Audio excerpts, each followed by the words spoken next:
Hey guys, really quick before we jump into the main part of the episode, I just wanted to call out this episode was recorded a couple weeks before the results of the 2024 presidential election here in the United States were known. We probably sound a little happier than we're going to sound for the next couple of weeks. Hopefully, you enjoyed this episode. You'll hear more from us about how we're doing, how we're feeling, as we get into some of the rest of the episodes that we're recording for Heartstopper specifically. Just wanted to call that out and remind you guys that it's important to take care of yourselves. It's important to rest. It's important to be in touch with your friends and your loved ones.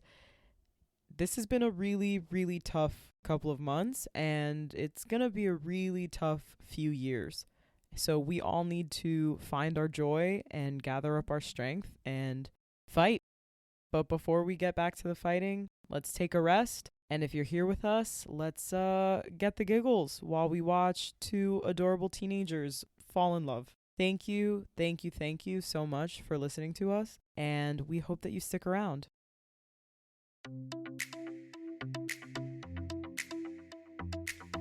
Welcome to Sisflix, the podcast where we won't judge you for talking through the movie. Sisflix are the movies you laugh at, yearn for, and overanalyze with your girls, significant others, and now us. We are your hosts, Paola and Nadhya, two sisters and designers who discuss chick flicks we hate to love, tropes we love to hate, and all of the aesthetic choices in between. Join us as we break down our favorite movies together. After the close of episode 2, we move into episode 3, titled Promise. This episode opens on Isaac, Tao, and Charlie sitting in front of an easel in the art room at Truum. They are centered on the screen. Everything is bathed in sunlight. It's gorgeous. Tao is brainstorming about different date ideas to ask Elle. Isaac suggests going on a book date where they buy each other books at a cute bookstore. Tao says, Isaac, that's your ideal date, not Elle's. I think this is an ideal date for me. If somebody took me on that date, like, this isn't a parallel universe where I'm unmarried, I'm not with my husband.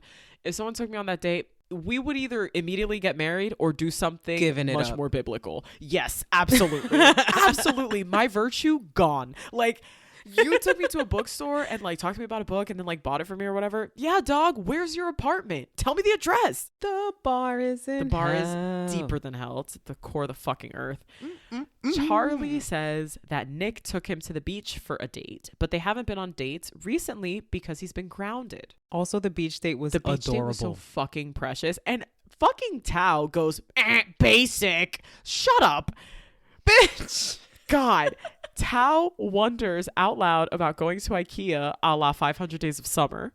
You know what? I'd also love that. Also would be a great date. I'm not gonna lie to you. I love a trip around IKEA. Tell me your address, dog. Like, okay, I'll meet you there after. Like, all these dates, slam dunk. And we're having froyo. $1? Oh, I think it's $1.50 now. Inflation even got to IKEA. But slam dunk. We cut to the rugby team practicing on the field. The coach, Coach Singh, blows the whistle to dismiss practice. Nick collects the practice cones, the little plastic cones, off the field and is approached by some of his former friends who he hasn't really talked to since the entire mess revolu fight with Harry at the cinema a few months prior. You mad Dominican with that revolu. That was a lot. They apologize for what happened at the movies and tell Nick that they're no longer friends with Harry, that they're not down with the shit he was saying. They're like, we should have said more. We should have done something. We're sorry. One of the boys says, we know you and Charlie are really good mates.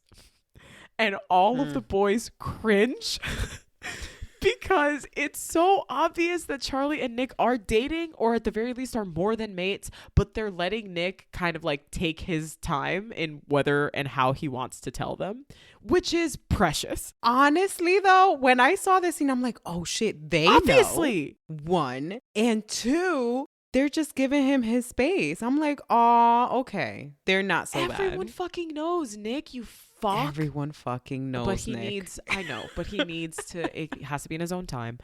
Nick really wants to tell his friends, but he's still very hesitant, right? Like he's still feeling a lot of doubt and a lot of anxiety. If only he knew. If only he knew that everybody's that they like, already know. okay, buddy.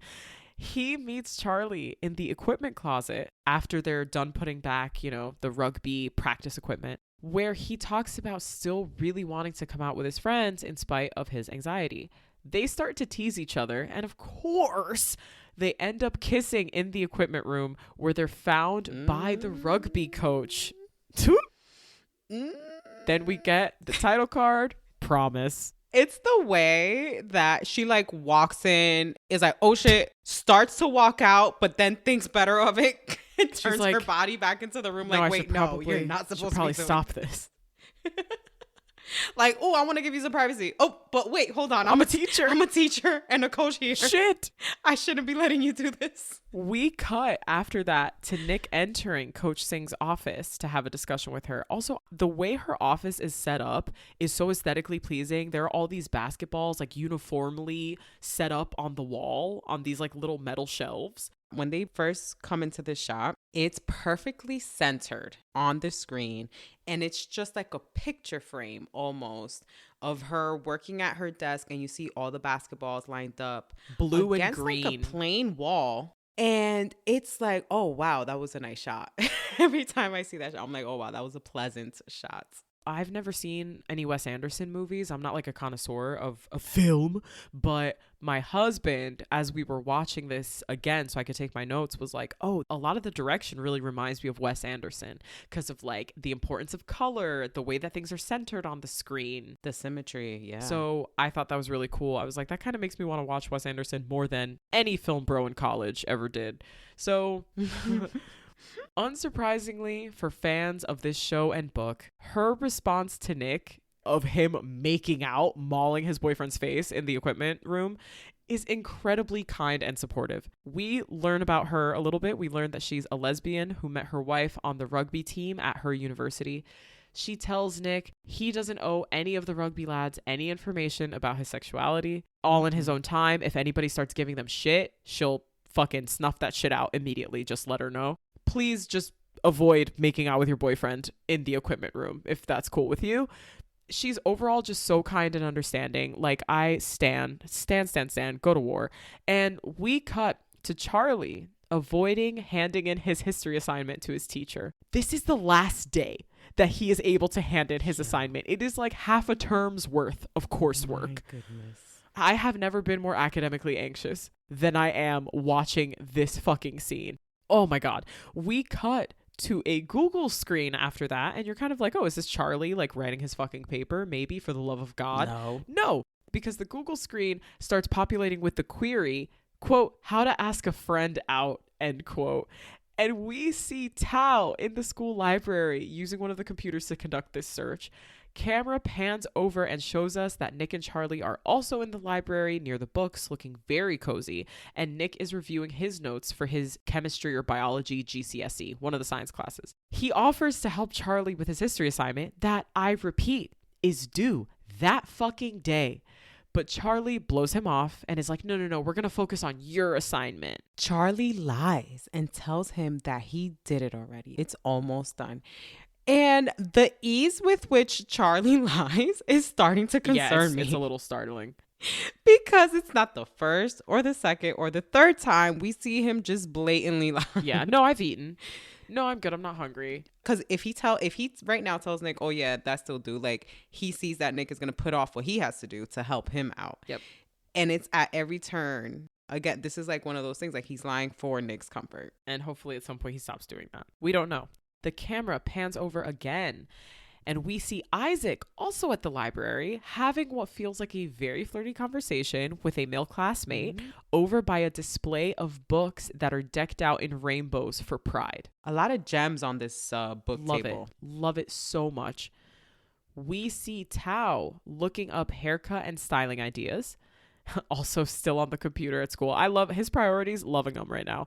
We see Charlie finally fucking writing his history paper. What the fuck, my dude? Like, I'm so annoyed. I was a procrastinator. I'm not judging that. I used to do all my homework the night before. It was not good. It was stupid. And I gave myself so much unnecessary anxiety. But the not having it done the day of, and that's the day that it's sense due. of urgency. Oh my God. I'm sure he wrote a It's the best paper he could have written. Yeah. Ever. We cut to Nick sitting down for his final GCSE. This one feels different because his whole demeanor is way more relaxed. He looks like he's feeling more confident when he opens up the testing book, probably because Charlie was just helping him study. There's this incredible shot from above where we see the red gymnasium floor, evenly spaced yellow desks that are laid diagonally across the screen, and the blue-clad students wearing their blue uniforms sitting at the desks. And it is just like so satisfying and so aesthetically pleasing, and the colors are like so primary and so good. It really is. It's a great shot. They're in the gym, so then you have like the center of the basketball court, right? Like the circle right in the middle of this shot as well. Like it's so centered and balanced and symmetrical. It's very satisfying. And once the test concludes, the boys are dismissed by the rugby coach, who has been the proctor for this test. Everyone fucking explodes out of the gym onto like the field outside of the school to celebrate being done with their exams. They are flinging their notes into the air. They're hooting and hollering. Boys are in each other's arms. They're all hugging. They're so happy.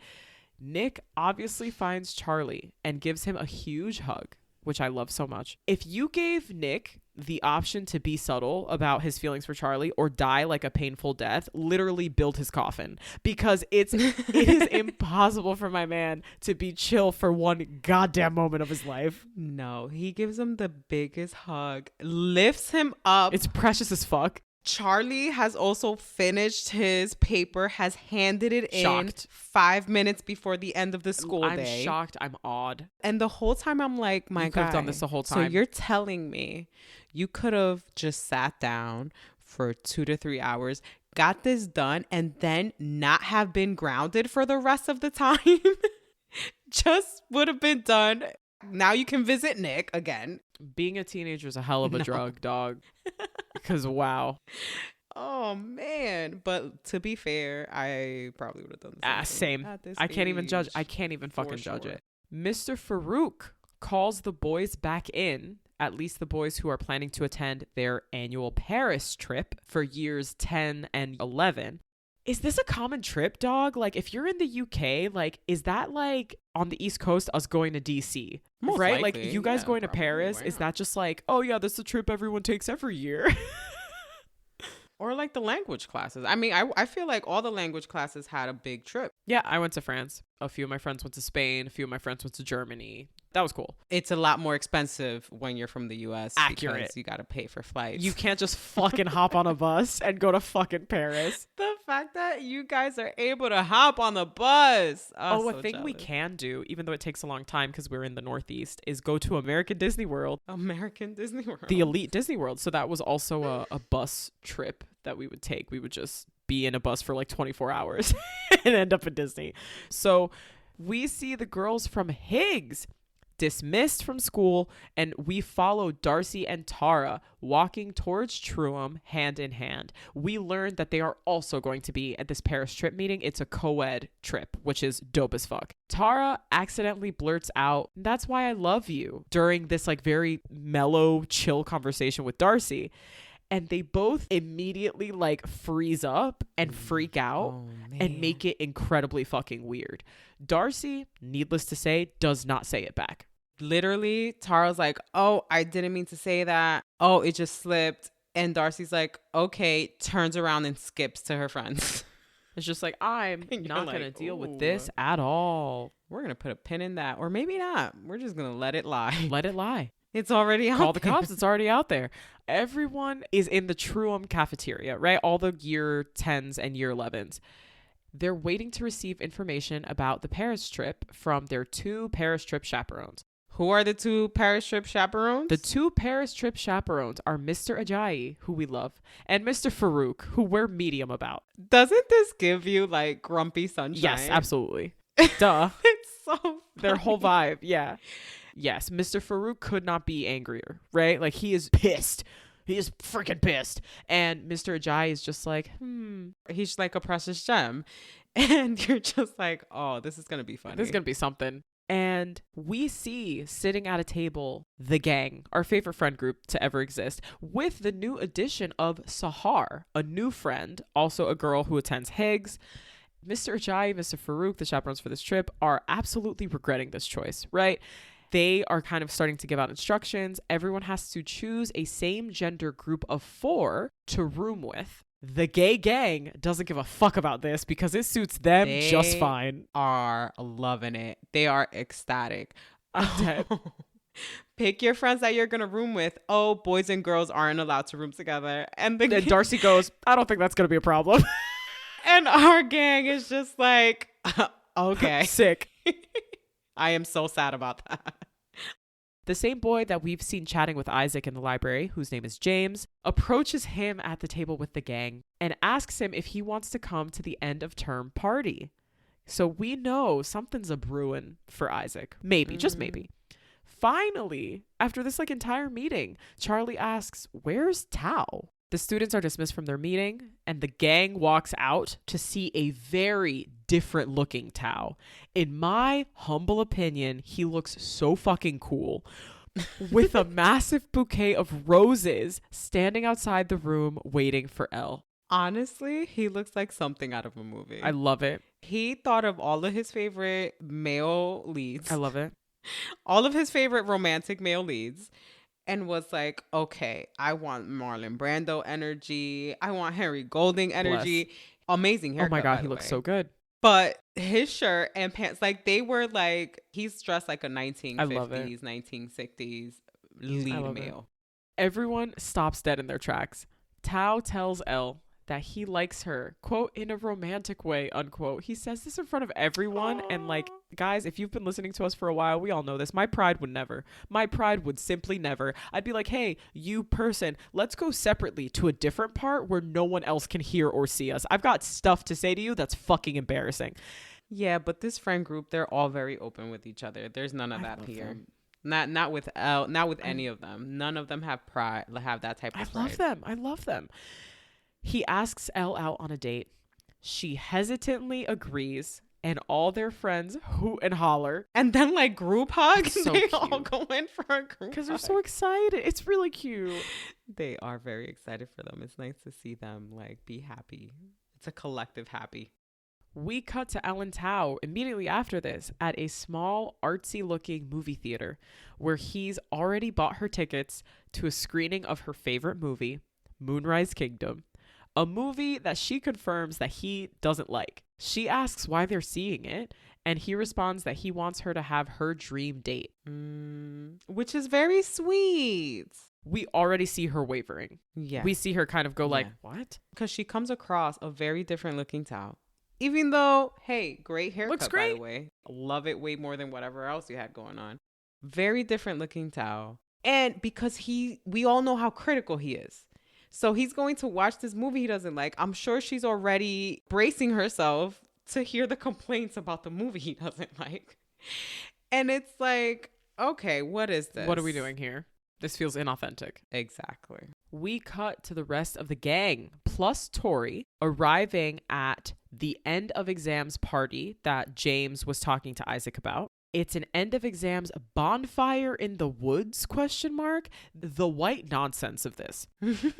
The white nonsense, the white ass bullshit. Listen, I didn't grow up in a town that had woods for fires and fucking bonfire parties. You know what? Maybe it's more of it depends on where you grew up type thing. I've never been to a bonfire. Ryan has been to in the woods drinking parties. And I think if that was around me, I'm pretty sure I would opt out.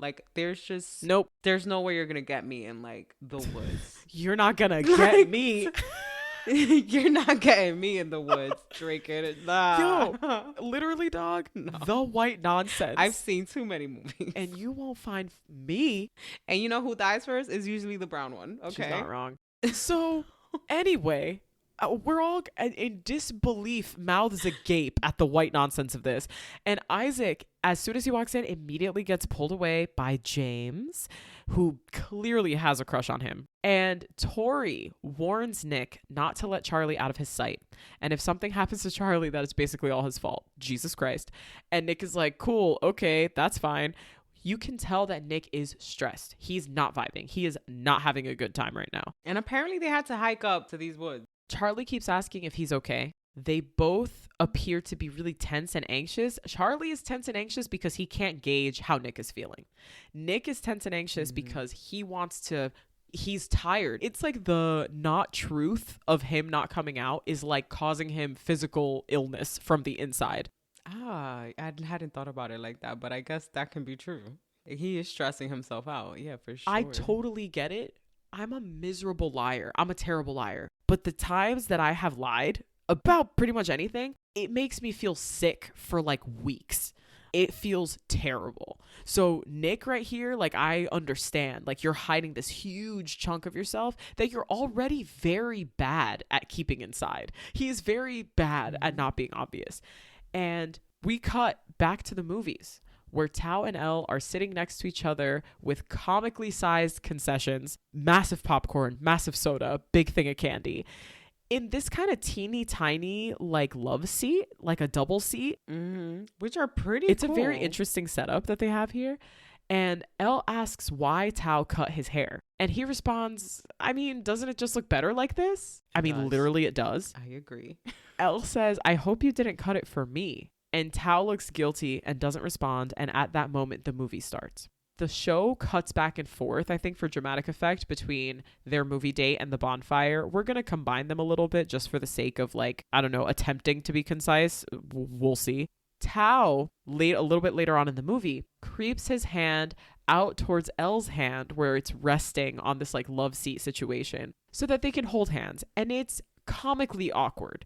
And we've seen them hold hands, embrace each other, arms around each other, cuddled up. We've seen them do every single version of physical affection. And for some reason, the fact that they're on a date makes it horrible. Yeah. And after a few terrible seconds, they both pull their hands away from each other. They were both so anxious. Literally, where a couple episodes ago, they were cuddled up in bed, holding hands the whole time, like no awkwardness, no nothing. Now, because they're calling it a date, it's brought this discomfort and like this vulnerability and pressure, right? Because now they know I like you, you like me. And now they're questioning everything that they're doing. And it's funny because you'd think having cards out on the table would make them feel less anxious, not more anxious. Yeah. But being a teenager is a real bitch. And obviously, as the viewer, we hate how this fucking date is going. But it also feels a little bit like Elle is giving Tao kind of a hard time. Like, it feels like she's really not giving him... I don't think she's like allowing him to kind of experience this date. I think she's very in her head and she's really kind of like... Not that she should be. I know the burden falls on women all the time to cater to other people's feelings, but I feel like she's being less considerate of his feelings in this instance than we've ever seen her. And you know, and the only reason that it stands out is because we've seen Elle be so empathetic towards everyone around her, right? And I think that in this instance, like you're kind of like, oh, well, you know, maybe you want her to make him feel more comfortable, but she's just as uncomfortable. You know what I'm saying? She's going through this experience as well. This is also her first date. This is also her going from having a best friend to then trying to pursue it romantically. And she's not in the headspace. And also, like, she's almost caught off guard. This was just this afternoon where he showed up as a complete different person, doing things that are out of character for him. And she's just kind of like, dude, like, I just wanted to hang out with you. We could have just hung out. We could have just hung out and did whatever else we were going to do. Yeah. So they're both very much out of their element. A little bit later on in another scene, we see that the movie has ended. Elle and Tao are back outside of the movie theater. Again, in a very like adorable kind of Wes Anderson fashion. Tao is ranting about how much he doesn't like the movie. Who could have predicted this? Something they both knew before they picked up the fucking tickets. And Elle tells him, dude, you know, you should pick an activity that we both enjoy. Don't just pick something for me. Like, that's not really going to be fun for both of us. And they're both feeling so awkward and terrible. And Elle's mom is on her way to pick them up. So they're going to meet the rest of their friends at the bonfire after kind of having this disastrous day at the movies. So going back to some of the scenes that we've missed at the bonfire, we see Tara with Sahar. Tara is on the phone with Darcy, who can't make it to the picnic because she doesn't have a ride. And Tara's on the phone and she's just like, you could have asked me for a ride. My mom would have picked you up. Like, why are you making this weird? Because she's trying to avoid you, Tara, because you told her you loved her. Exactly. And then she's just kind of like, okay, well, all right, cool. Like, I'll see you later, whatever. And Sahar, after Tara hangs up, says, maybe she was embarrassed. And Tara dismisses this. She's like, Darcy's the most confident person I know. Ooh. And my note says, this doesn't feel like it'll come back at all. Put a pin in that. Let's lock that up for a second. We pan over to Nick and Charlie, where they are laying on the bare ass ground. No blanket. Not a goddamn blanket, not a jacket to lay on. Play fighting over one of their phones. Charlie asks Nick if he's ready to come out to his friends, and Nick blows it off. Of course I am. No, you're not, and that's okay. Just be honest. And Charlie reminds him to think of them as an out, open couple when they go on this Paris trip. Oh, Charlie wants that so badly. And he has not wanted to talk about it because he feels that it will put pressure on Nick. But here's a moment where it slips out, where he's, and he wants this so bad for them. And now Nick feels extra pressure, bonus pressure. As they walk into the picnic together, like the main part of the picnic where the kids are like partying, music, drinking, they immediately get pulled away from each other and separated in comical fashion. Like a herd. Like just divided. It's wild. And Nick ends up near the rugby boys, but they're joined by Harry, and he loses his nerve, doesn't come out to them. Oh, so this is like the worst environment to try Literally to have a loud fucking party. Are you kidding? God. After this moment, we're cutting kind of forward a little bit to where we see Elle and Tao walking into the party, which is now in full swing. Elle encounters her friends, Naomi and Felix. They're set up in like a tent, around the perimeter of this bonfire. And Tao is like unbearably jealous immediately. Like his emotions are already like kind of in a fragile state. And then he sees the people he feels like are his replacements and kind of loses it. Tao freaks out and asks her why she invited them. He's clearly so anxious and says that he doesn't understand what he did wrong on their date. And you know what? Romance does ruin friendship after all. I was right this whole time. Nah, guy, being inauthentic to who you are ruins friendships and relationships and romance. Elle responds that Tao promised that he would always prioritize their friendship over anything else. And here they are, unhappy after a very weird date. So, all right, this whole episode called Promise. And here we are exploring two promises that these friends, significant others have made to each other. And it feels like those promises have broken. Tao and Elle's promise to each other to never let their friendship change. And Nick's promise that he's going to come out before their Paris trip. None of that's working out. Brutal. Elle, after this confrontation with Tao, runs off to join her friends, and Tao is like spitting out. Charlie approaches him because he catches sight of him and is like excited. And he's like, how was the date? Like he's so like happy for him. And Tao responds that it was terrible. And that's because he's fundamentally unlikable. Not true. We cut between Elle, Naomi, and Felix discussing the date, and Tao and Charlie discussing the date. They're both upset and disappointed. Elle, Naomi, and Felix embrace to comfort Elle. Charlie hugs Tao tightly. Tao begins to cry. Once they break their hug, Tao's like, all right, I'm out. Like, I'm going home. I'm done. I don't want to be here. He abruptly leaves, and we see Nick searching for Charlie. By this point, it's like nighttime. Like, it's dark out and shit. We see Nick searching for Charlie, and he's kind of going around a bunch of different tents that have been set up around the central bonfire area. And he runs into Tori, who is posted up in a tent, chilling by herself. She's annoyed that he's lost Charlie and says, not very good at keeping your promises, are you? Bitch, she came for his fucking neck. Like, why did she have to eviscerate our boy like that? He looks sick and super uncomfortable. Do you think she meant to come for his throat like that? A little bit. Or do you think she was just being like sarcastic, Tori? I think she meant a little bit to come for his throat because I think it was like, she wanted a sting. She wanted it to sting. it's like, you're my brother's boyfriend. Like, what the fuck? Also, why is she there if she's just gonna be so funny? She just wants to know the vibes are happening. By her. She doesn't need to be part of it. As soon as she says, like, you know, you're not going to keep her promises, and Nick looks really like ashamed, she's like, you don't look very good. Like, you look like sick and kind of like shit.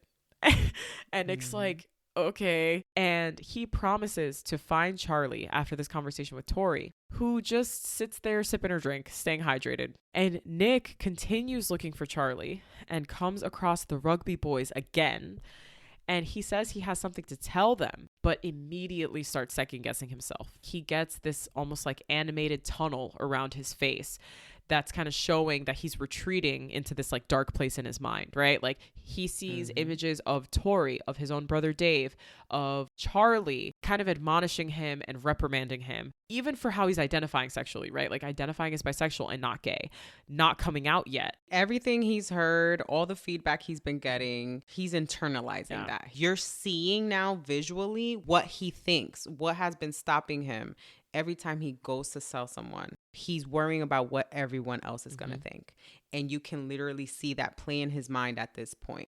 At this point, inopportune moment, Harry joins the rugby boys again. And Harry is like, part of me almost has to fucking admire it, dude, because this boy is like unflappable. Wow. Like he just throws his arm around Nick and is like, you still mad at me? Like it doesn't even, I don't know. It's just so like part of me just wants to be like, all right, dude, like we're fine. Just shut up. Like, no regard to what's going on around him. As Harry throws his arm around Nick, it's like, what's up, boys? Charlie finds Nick in the crowd, finally, and tells Harry to piss off. And Harry, literally, again, unflappable. Like, he just backs up laughing. Like, what's your problem? It's like, what? Who are you? Have you been around? Like, what? Anyway, God. Nothing affects him. Again, he is unfazed. I admire it. Charlie tells Nick that they're going home because he's clearly not feeling well. They leave this white nonsense ass picnic. We get a shot, very satisfying overhead shot of 3 mugs of tea that are arranged in size from left to right. Charlie is in Nick's very, very blue kitchen, making tea for himself, Nick, and Nick's mom, Olivia fucking Colman. Can you imagine, like, your son's boyfriend's making you tea? Come it's on. Fucking precious. How can you not be happy for precious? And she says exactly that. Olivia Colman tells Charlie that she's glad he and Nick have each other and that Nick is very lucky to have him to take care of him. Charlie taking care of Nick, and that Nick probably just got like too much sun, you know, and that's what made him feel a little bit sick. And I had to say it, dog. Literally, how do white people rule the world? You got a little too much sun and it made you sick? Oh. He was dehydrated. You know who that doesn't happen to? Anyone else. I don't know. Like, how are you guys in charge of our world? I don't know. Anyway, Charlie takes the 2 mugs of tea up to Nick's room. Nick is laid up, already laying in bed. He gets in next to him. I'm pretty sure Charlie is still wearing his bare ass forest floor clothes. I don't know. I'm just not the forest floor. Not the forest floor. Whatever. He gets into bed with Nick, and Nick reminds Charlie that he yelled at Harry to piss off, which is so cute. And Nick is very impressed by this. He's very proud. Charlie tells Nick he'd fight anyone who was mean to him. Love that. Aww. Nick collapses on top of Charlie and apologizes. Charlie's like, what are you apologizing for?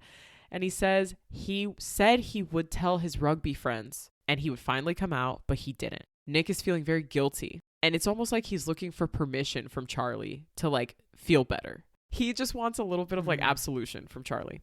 Charlie is very sweet and wonderful. And he says just because Nick isn't straight doesn't mean he needs to force himself to come out to all of his friends. He's kind of like, you know, there's this expectation when you're not straight that you need to tell everybody. And he's like, you actually don't have to do that at all. You don't owe them that information. This is like the 2nd or 3rd time we're hearing that in this episode. You don't owe anyone anything. Again, The point of the show is not, oh, this is hyper realistic. The point of the show is it's teaching you how to be a fucking person. Like, that's how I see it, absolutely. right? Like, it's just, it's really trying to drill the message. Like, you know, this, you don't owe this information to anyone. You don't need to feel like you need to force yourself to come out in any particular way. There's no time limits. It's exactly what he's saying. Exactly that. This show just tries to deliver beautiful, comforting messages like that throughout. And Charlie says, maybe we should just forget about the whole coming out plan for a while. And what Charlie's doing here is something we don't love. But I would be a hypocrite if I said I didn't do this, which is, hey, here's the thing you obviously want to hear. I don't want you to do that. This is not me wanting this. I'm telling you what you want to hear because I'm trying to prioritize your comfort over my own. This is toxic behavior. Nick takes the fucking bait. Seems too enthusiastic to agree with Charlie to put off coming out. Let's wait until after the Paris trip. You know, it's just a lot right now. Like, it just feels like a lot. And it's causing him, to be fair, a lot of anxiety. But now this is encroaching on Charlie's hope, which was, I just wanted to have my boyfriend when I went to Paris. No, he actually does communicate that. And he goes, you know, I guess I just really want everyone to know you're my boyfriend. And he says this and doesn't get a response and realizes that Nick has fallen asleep. And it's like, like, what happens if Nick hears that? Yeah. What does that motivate him to do? What would that have changed? What would he have said? And that wraps up episode 3. You feel like there's no progress. Yeah, literally. You feel like you've gotten to episode 3 in season 2 and you're like, oh my God. So ellos están igualitos. So no ha pasado nada. They're right where they were La misma vaina. at episode 8 of season 1. So the next day at the opening of episode 4 called Challenge. Don't love it.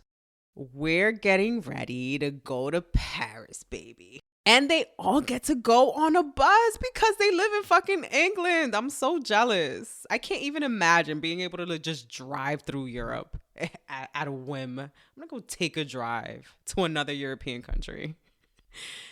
And guess what color the bus is, friends? They have secured a blue and yellow bus, of course, because we're telling Nick and Charlie's story. I love that. So here we are on our Nick and Yellow. On our Nick and Charlie bus. Here we are on our Nick and Charlie bus. As Nick and Charlie are getting ready to board, they quickly touch base. Nick asks if Charlie's good with keeping their relationship low key. I hate this. Right away, off the bat. We all do. Didn't like that.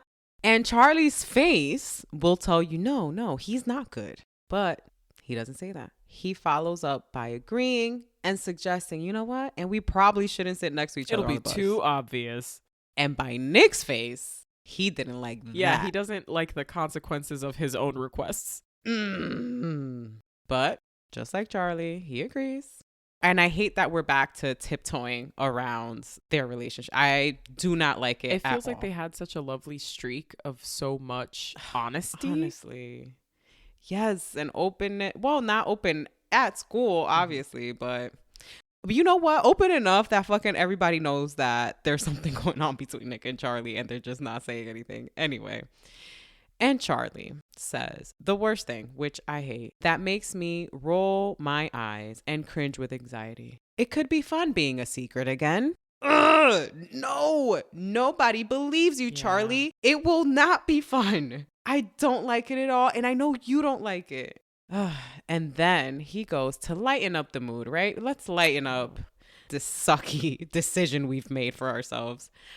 I bet you can't go 2 days without kissing me. Ha ha ha ha. So now we know why this episode is called Challenge. Yikes. And we see some more of those challenges on this bus ride. As Nick goes to sit next to Tao, who gives him the most bombastic side eye. Why does he still not like Nick? I thought we were over this. Why does he not like Nick? I kind of understand why he's not liking Nick right now. Well, because he hasn't come out and they've been waiting. And because Charlie's clearly not super happy with whatever's happening. And that's Nick's fault. And Charlie goes and sits next to Isaac, who's reading what? Les Mis. Big LOL, because now we're foreshadowing how everyone's miserable on this bus trip. Miserable in Paris. Nick offers his seat to Elle, who he sees coming up on the bus, so that she can sit next to Tao, right?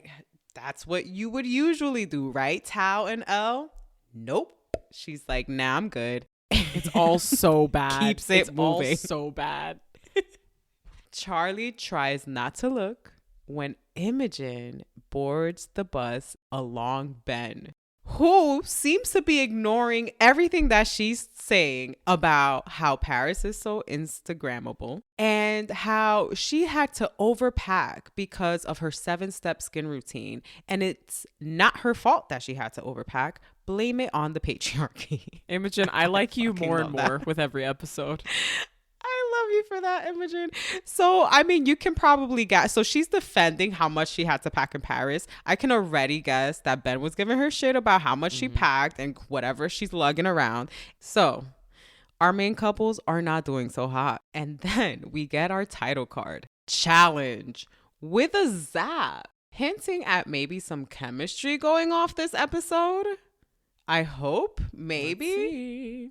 On the bus, after we get a look at our main couples, Isaac has some questions for Charlie. He asks, how did he know he liked Nick in a romantic way before they got together? Charlie answers that he always wanted to be around him, only to feel like he couldn't breathe whenever he was, and he could only think about kissing him. Oh, we know that, Charlie. We can see it in your face. As Tori would say, it was very embarrassing. It was. And Isaac seems to ponder on this as he looks back and looks at James, who's sitting at the back of the bus. Ooh, okay. And then the bus goes on a train. Dog, I don't know. This seems weird, but apparently there's a train that goes in a tunnel. To get through this tunnel, the vehicles go on the train. How the hell a bus goes on the train? This must be a ginormous train. Okay. And we know this because Harry asks. Because as we know, Harry's too rich to ever have ridden on a bus that Harry's goes on a such train. A bitch. He doesn't know how public transportation works. I mean, granted, it is a little weird. I've never heard or seen this, but this is how public transportation works where they live. Common and he had out no clue. there. Like, obviously, because, dude, I took the train from London to Paris with my mom. Like, it's like a thing people do. So yeah, Harry's God, never done it. Being the fucking most. His parents are too busy booking hotels for his birthday parties. Exactly. So further ahead on the bus, Nick is on his phone speaking French. I'm sorry, someone had to say it. Hot. Nadhya, how is his French though? No, like very good. Like, yeah, he's a person who speaks French. Nice. I asked this because Nadhya took French for a very long time. And I did. I'm not good at it anymore. Like, nobody asked me to France speak it, a couple of times. So she would know a lot more than me, which is why I'm asking her. Yes, he's very good. Tao, just like us, is super surprised and confused. Like, when the hell did you learn French? And we learned that Nick's dad is French and actually lives in Paris. And Nick is going to try to see him while he's out there. We hadn't heard about Nick's dad at all. And I feel like this is something that him and Charlie should have probably talked about before. Yeah, this is wild. Maybe it happened off screen. Wild to me. But we've never heard of him. Now we learned that it's because he lives in France. So by this, you deduce that Nick's dad's not very involved at all, because this is the first time we hear of him. He lives in a different country. There's no phone calls. There's no mention of him to his boyfriend. Nothing. This is the first time we've heard of him. So uninvolved dad. Yeah. We get that off the bat. Yeah. We see more of our main characters exchanging glances all around the bus. Tao looks back at Elle before quickly turning away. Why? Because Elle was already looking at him. Aww. Cute. Nick and Charlie obviously keep looking for each other and exchanging smiles, subtly. And who else is looking at Charlie? Fucking Ben. God. He can't stop looking at him. This man is down bad for Charlie. This child, he is obsessed with Charlie. That's what we know. And who's noticing this? His quote unquote girlfriend, Imogen, is watching him as he's watching Charlie. But she ignores this. She doesn't say anything. Okay, she just puts a pin in it. Then, before they officially arrive in Paris, we get a glimpse at Tara and Darcy, who's disappointed that you can't see fish when going through an underwater tunnel. Yikes. because the tunnel's not made of glass. But what if it was, you know? Tara tries to talk to Darcy about having said those three little words. And Darcy, like a champ, might I add, deflects. You're so like annoying. Seamlessly, impressively deflects into some other subject. And here is where you start to see Darcy's humor and awkwardness as a possible shield to avoid serious emotions and conversations. Mm-hmm. So the kids, the gang, the crew, they all arrive to Paris. We all see the great sights. They arrive to their hotel.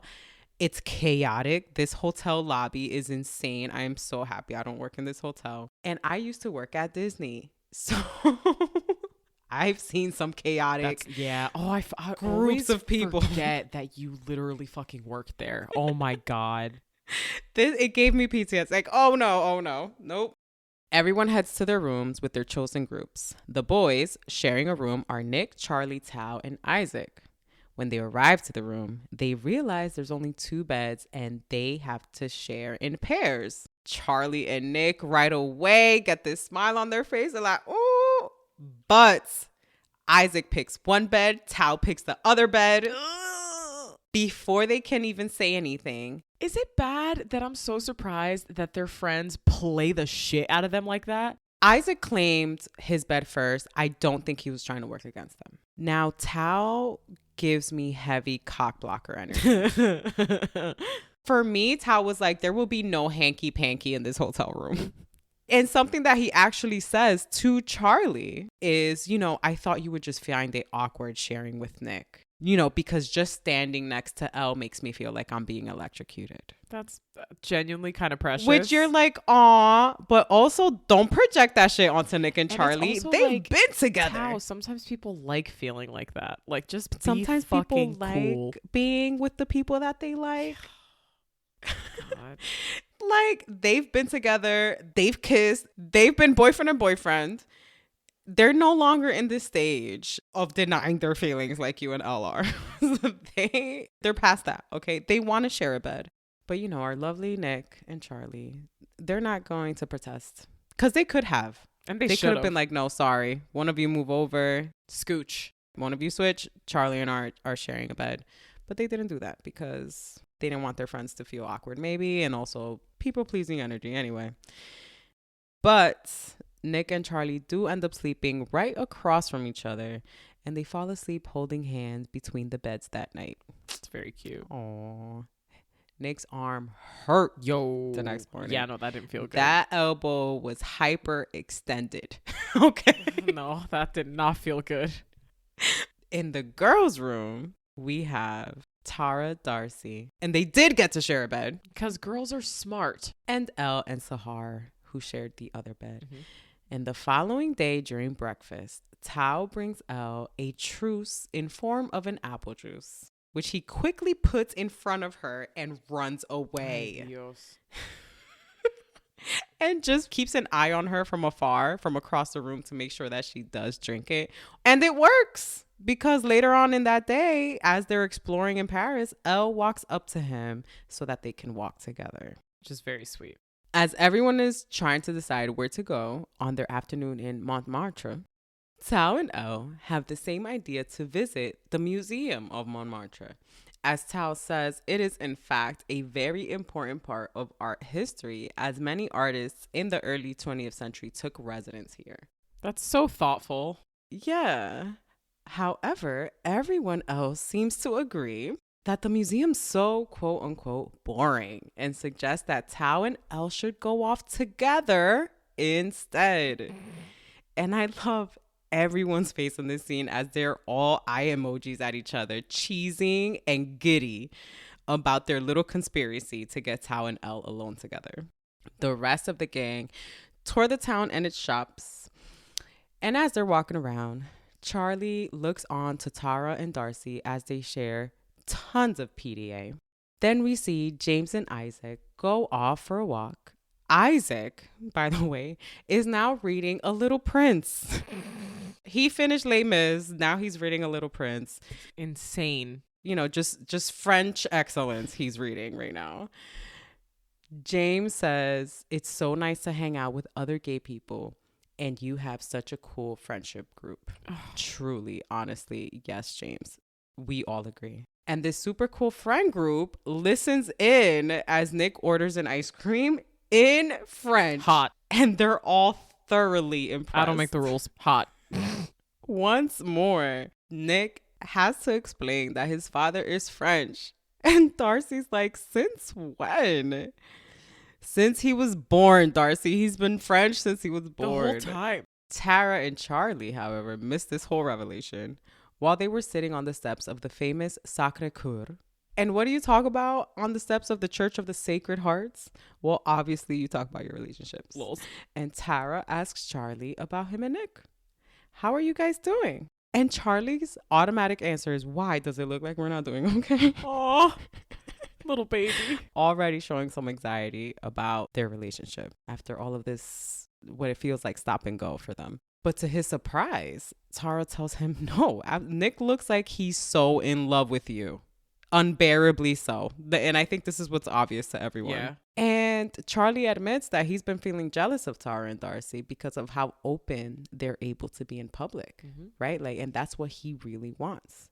But he doesn't want Nick to have to deal with the negativity. And then Tara admits how she's actually jealous of him and Nick and how open and honest they are with each other's feelings, because she can't get Darcy to open up to her about anything emotional, and she can't get her to say, I love you back. You can see the parallels between their dilemmas here.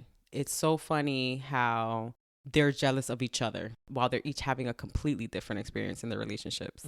But both things are so valuable in a relationship.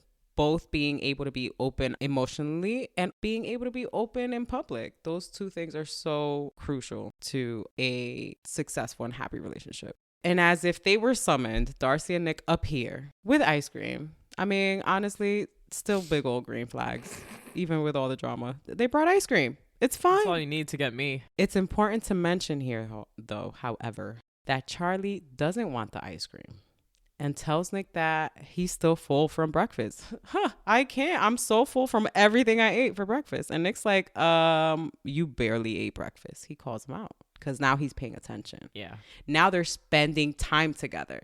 He can't lie to Nick about his morning or I'm going to eat dinner at home or not. He can't lie about that because now they're spending all day together. Yep. We catch up with Tao and Elle on their way to the museum and they finally talk about their situation. They both decide that they value their friendship too much and decide that they want to stay friends, just friends. And we do get this adorable montage of them reconnecting as they both explore their passions. Elle looking through art, of course, and Tao apparently having an affinity for photography. Something that I hadn't really noticed, but I should have, because in his room, on his wall, he has a whole wall of Polaroids. Obviously he would be the one to take those Polaroids. And so I honestly, in this scene is when I put two and two together. I was like, oh, he loves photography. So they have a beautiful afternoon. When all the friends meet back up, they're all super eager to find out any developments and are both disappointed and incredulous when they tell their respective friend groups they are just friends and are back to normal. I love the girls groups. They're like, no way. Nope. Nah. Lies. Next. Yeah. Nobody believes a word. Definitely not normal and probably very platonic are the most awkward couple made up of Ben and Imogen, who have been bickering the whole time. We've gotten little glances of them bickering because Ben is a complete ass to Imogen and doesn't want to do anything around the city. Like, he's just a jerk.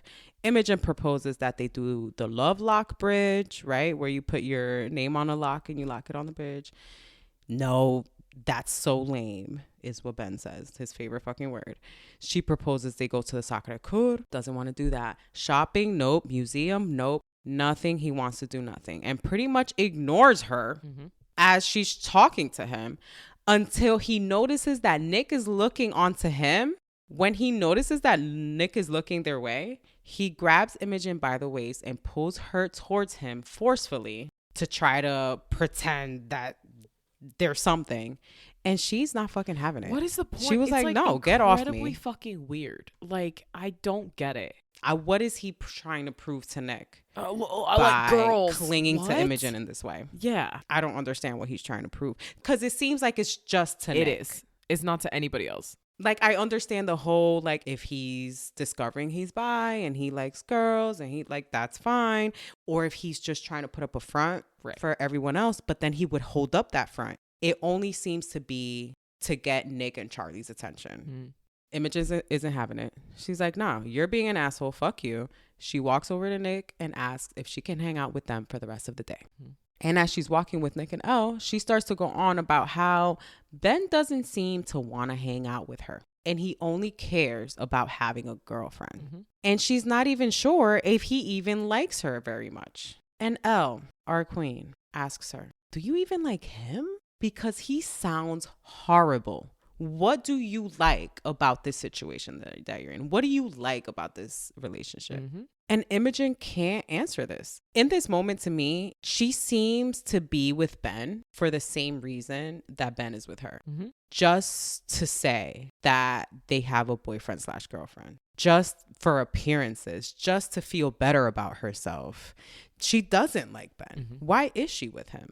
And then she asks Elle about her situationship with Tao. After Elle denies that there's anything between them, Imogen says, I may not have the best track record in relationships, but I think being honest is better than living with regrets. Snaps. Okay, baby, go off. Okay, Imogen. Spitting. But leave Ben, please. Yeah, anyway. God. Later that day at dinner, they go to eat at L'Escalier, a real restaurant that you can actually visit. That's fun. Mr. Farouk is seen. I don't know what he's saying. He looks like he's arguing with the cook. Nadhya, can you please decipher what Mr. Farouk is so upset about in the scene at the restaurant? He's trying to clarify the orders that they have for the kids' meals. Like, usually when you take a trip like this, you typically have to pre-order your meals in advance because the school or the organization has probably made a deal for like some type of group rate with the restaurant. I'm sure it can be super chaotic. Yes. So he's just calling out how many of each dish they're supposed to have. And he's very angry. He's pissed. And like, it's very funny. And then like by the end of his conversation with one of the men working at the restaurant, he's like, I can't have onions. I'll be so bloated. Like, you have no idea. That part I caught because it was in English. English and he was mad about it. It's very funny. Anyway, everyone ends up sitting in random spots in this restaurant because it's a small restaurant. It's very tight seating. Those are usually the best restaurants, by the way. Legit. Very tight seating. So you can't really go sit wherever you want without being incredibly disruptive to the people around you. So everybody just kind of sits wherever they end up as they're walking in, right? Charlie ends up right next to Ben. Wow, that's fucking terrible. And Nick, who's across from them and a couple seats over, looks and seems right away worried about this. Ben won't stop looking at him. Even at this close proximity, he's just looking over at Charlie. Imogen, again, notices this, doesn't say anything yet. But then Ben tries to spark up a conversation with Charlie like ain't shit happened. Starts sparking up a conversation like we're cool. Like yo, I haven't talked to you in a minute. Meanwhile, Ben used to say that he and Charlie had never met, have never spoken before. Exactly. Oh, we haven't talked in a minute. We haven't ever talked at all, according to you, bitch. I don't know you. You don't know me. But here we are. Oh, I haven't talked to you in a long time. How was your first day in Paris? Bitch, if you don't shut the fuck up. Charlie just looks down on his plate, ignores him. Respect. He's just moving his food around. Imogen is the one to speak up. And she goes, oh, so you care about his day. So you don't care about my day then. You're supposed to be my boyfriend, but instead you have some sort of obsession with Charlie. Oh, shit. Yo, first of all, I was not expecting this. Same. Second of all, she says this. I was like, oh. And the whole restaurant quiets down. All the kids shut up. Everybody's listening. You're a terrible boyfriend and I deserve better. Yes, go off. Your energy is off. Love this. This whole speech from Imogen, I was hype. You're immature and clearly you have some issues that need to be resolved before you're ready for a relationship. Giving Elle Woods, Legally Blondes, tell that man about himself. Ben goes straight to belittling her in his embarrassment and tells her she doesn't have to be a bitch. Yeah. Calls her a fucking bitch at the table in front of everyone. Even Harry. Even Harry is like, yo, What the fuck? You didn't have to call her a bitch. So fucking funny. Like, if Harry is calling you out on fucked up shit, you really fucked up. Like, Ben leaves angry and embarrassed. Yep. Imogen gets up and Charlie and Nick go after her to check on her. They do just walk into the bathroom. Which is very funny. Which is, I'm like, okay, fine. Just open the door. It wasn't locked. And in the bathroom, she pretty much straight up asked Charlie, you know, have you and Ben ever ... And Charlie makes a very incriminating facial expression without verbally responding. Just doesn't respond, just looks away. Yeah. In frustration, she's like, you know what? I don't even want to know. And then she says, things would be so much easier if I were into girls. Baby girl. No. Nick is like, Nick's like, I don't think so, but I understand what you mean. Because obviously you haven't paid attention to Tara and Darcy and what they've been going through. And just how hard it is to be queer, especially at that age. Jesus. Right. Like, aside from just trying to figure yourself out and trying to figure out a relationship with a significant other and trying to figure out the dynamics of your relationship. Are you friends? Are you serious? I love you. I don't love you. All of that we're seeing all of our characters deal with. And then the added layer of confirming your sexuality for people, confirming your sexuality for yourself, having to confirm a sexuality, and the pressure that comes with that, and the responsibility that apparently is put onto you because of that, just extra layers on what you would already be going through. Mm-hmm. Anyway, she asks them for a hug, which is very sweet, and they share a group hug right there in the bathroom. That night, while they're all sitting in bed, Nick takes a moment to ask how it went with Elle that day at the museum. And you can see the shift in Tao's demeanor here because he answers back with a very dry, fine. Like, he's not trying to engage in this conversation. And it's almost like you can see the shift of him like thinking better of it and then choosing to actually be friendly and maybe engage in this conversation. And he tells Nick how amazing he thinks Elle is. How he was there when she came out as trans and how cool and interesting and beautiful she is. And why would she like somebody like him? Second time that he says something like this, by the way, right? That he brings himself down in comparison to Elle. Like, he can't see himself deserving her. And we heard him saying something like this to his mom, right? She's going to go off and be great and I'm going to stay here and be the same old Elle. And when his mom replies, what's wrong with the same old Tao? Mm-hmm. And Nick, in his very Nick way, says, you're cool and you're interesting and you're a good looking guy. You're funny. You are into weird indie films. You care about your friends so loudly without worrying about what anyone else might think. And that's really cool. Reassuring Tao what makes him special, what makes Elle like him, why is he worthy of Elle's love and affection. This is why, Tao. These are all the things that are great about you. God damn it, Nick Nelson. Why are you like this? Amazing. Just a beautiful gem of a person. And Tao, like me, can't take a compliment. So he deflects by saying, I'm going to go to the vending machine. And invites Isaac with him. And Isaac's like, I will help put you out of your misery. Yes, let's go. Yes, let's go. And Nick doesn't let that affect them. He just sits with that. And they leave Nick and Charlie with the room to themselves. Nick takes this moment and posts another picture of Charlie on Instagram. All right, Nick. Not subtle. And Charlie comes out of the bathroom like, dude, you posted another picture of me on Instagram? They use this opportunity to cuddle and kiss a lot. Very lovey-dovey, very gross and cute. If you ask me in this scene, Nick is testing his boundaries with Charlie's challenge because he is all up in his face, nuzzly. They start wrestling. Oh my God, Nick, you giant rugby idiots. They're just having this very tender moment. And Nick finally says, you know, you seem kind of down today. And Charlie replies, I just wanted to be alone with you. And friends, sisters, he kisses him first. And don't let Charlie tell you different. Because he tries to tell Nick that he lost the challenge. Charlie's the one that went in for the kiss first. He lost the challenge and tried to flip it on Nick. And Nick didn't even notice that it was Charlie that kissed him first. He didn't give a fuck. He didn't even care. He was like, I'm just having a good time.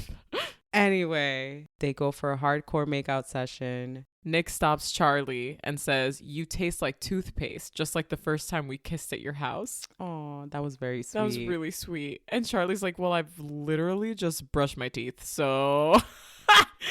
It's just such a dry response, but obviously Nick is having like a moment, which I think is very sweet. And it's also, to me, kind of like what I said earlier, signaling like we feel like we're back at square one, right? Like with this episode, the ending of last episode, we felt like we went back to the beginning when they first kissed. This episode for me parallels Secret. Mm-hmm. And they're making out on the bed. And then Nick goes down to Charlie's neck and hangs out there for a little bit.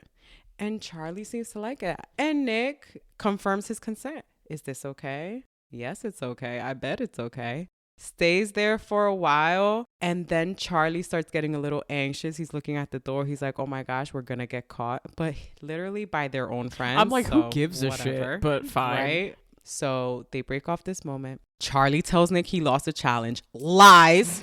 We saw you kiss him first, Charlie. And they cut to the following morning. All the boys are asleep, except Charlie, who's up already brushing his teeth. Isaac literally fell asleep with a book on his face. I didn't get a peek at what this book was, but I'm going to look it up. Obsessed. Fell asleep with a book on his face. Nick wakes up, realizes Charlie is out of the bed. We see Charlie looking in the mirror and discovering a huge motherfucking hickey on his neck and says, fuck. And then cuts to black. I love so much. So now all the bullshit and all the effort that they've been making to try to keep this quiet, quote unquote, keep it low key, has all gone down the fucking drain. Because guess what? Now everyone's going to see this hickey on Charlie's neck and start asking questions. Mm-hmm. Dun, dun, dun. This was felt like a little bit of a roller coaster these first couple episodes of season 2. Absolutely. Didn't like them. They made me uncomfortable. I'm like, what happened to the progress we made by the end of season 1? You feel like you've gone a little bit backwards. Okay, let's start. What would you say is your least favorite part of this first half of this season? My least favorite part? I think my least favorite part is the whole bonfire white nonsense. Hated it. I hated that episode. Hated it. Is there any part I can say that I like about that episode? No. If there's anything I liked about that episode was Tao showing up with flowers. I know, and his makeover. I liked his makeover. And his little mini makeover. Yeah. I'm a fan for the outfit. I know that's not going to be a popular opinion because it was a little quirky. I love the outfit. Not a fan of the wood grain on the pants, but a fan of the fit. I thought his outfit was really cool. I don't care if I'm alone in that. Only part I liked about that episode. Yeah. Favorite part of this first half of the season? I guess like the start of episode 1 where it's like Charlie and Nick are like honeymooning. Oh, yes. I loved that. I love that. I also love the way they paralleled it to the opening of season 1. I love that. That was so smart. I really like how they did that. That was such good writing. For sure. I really enjoyed seeing that. I was like, oh, this kind of feels like the openings of season 1. I thought that was very clever. I would say my favorite part is Tao and Elle. Oh. In this first half, obviously it was very frustrating to see them in the bonfire and on their date. That was very frustrating, but I loved them in Paris. I'm so sorry, it's not Mona Lisa. What's the song that they're playing while they're out at?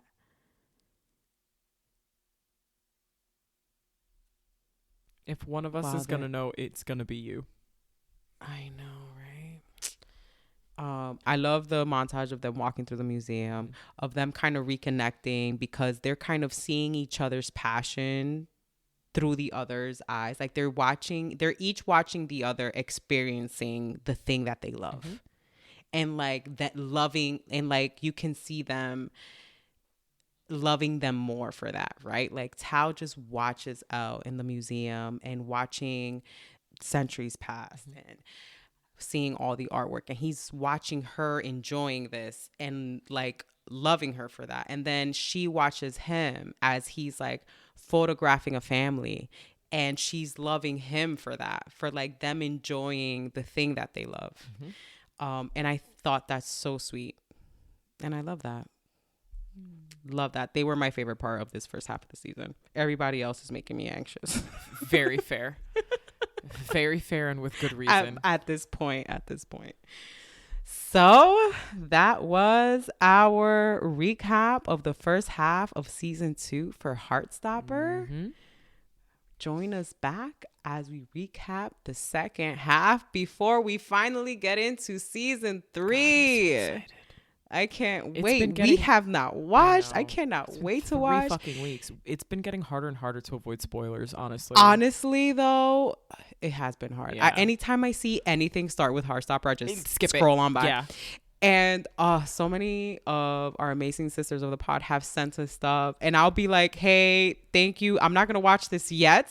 I'm gonna come back and watch this after I see the season." Let's put a pin in that. Because I do like going into. I do kind of like going into discussing season 2 without a lot of insight. We haven't read the future books or seen it yet. However, I don't think I can hold on for much longer. So we will see. We are going to try to see if we record a little bit of our initial reactions watching season 3, and we're gonna try to put that up for our patrons, our Patreon. So join us there if you would like to see. Thank you guys for being here. As always, thank you for listening. Thank you for your support. You guys are the bomb. You guys are the bomb. And do not forget, friends, if you like what you heard and you want to hear more, please leave a rating or a review anywhere you get your podcasts: Spotify, Amazon, Apple Podcasts, any other platform. And do not forget, if you would like to support this podcast, you can support us through subscriptions on Spotify or through Patreon. Become a patron on Patreon. It can... how much? The entry fee is what, $2? Anyway, become a patron on Patreon. It can be really cheap, even less than the price of getting a coffee. So for those of you who are already patrons on Patreon supporting us, we are so very, very grateful. Thank you. It is taking us way closer to some of our podcaster goals. So we really appreciate you. For everyone else who just listens to hang out and have fun, we appreciate you too. Tell all your friends. Sharing is caring. It sure if is. you know anybody that would enjoy these two long-winded Latinas looking reading too deeply into shit and catching the giggles Frequently. let them know. Frequently. Yeah, you guys, thank you so much for listening. Yeah, stick with us when we come back for part 2 of season 2 of Heartstopper. Thank you. Thank you. We hope you've had a wonderful Hearttober. Oh my God. Thank you.